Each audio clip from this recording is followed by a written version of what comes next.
glory to God. Nandito na po tayo sa ating destinasyon. Ayan. Ang pangalan po ng church nila ay Family Life Global Christian Ministry. So, nandito na po tayo mga loves. Ayan. Thanks God. Tayo po safe lang po sa ating biyahe. Ayan. Nag-start na po sila. Okay, papasok na po tayo doon. Tinatawag na po tayo.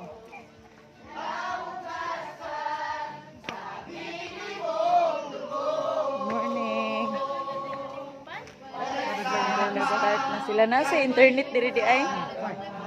Oh. So yan, nakapag-start na po ang ating mga kapatiran, no? Sa kanilang fellowship.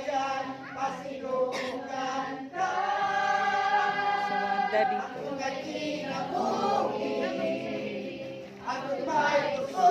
Kumusta kuya? So ayan guys. Dito na po tayo sa Lemon Bayran Church Christian Family. So birthday din pala ng kanilang pastora dito guys. Kaya nandito tayo. Invited po tayo. Glory to God. No, nakarating tayo. Praise the Lord. Ayan, papasok na po tayo guys.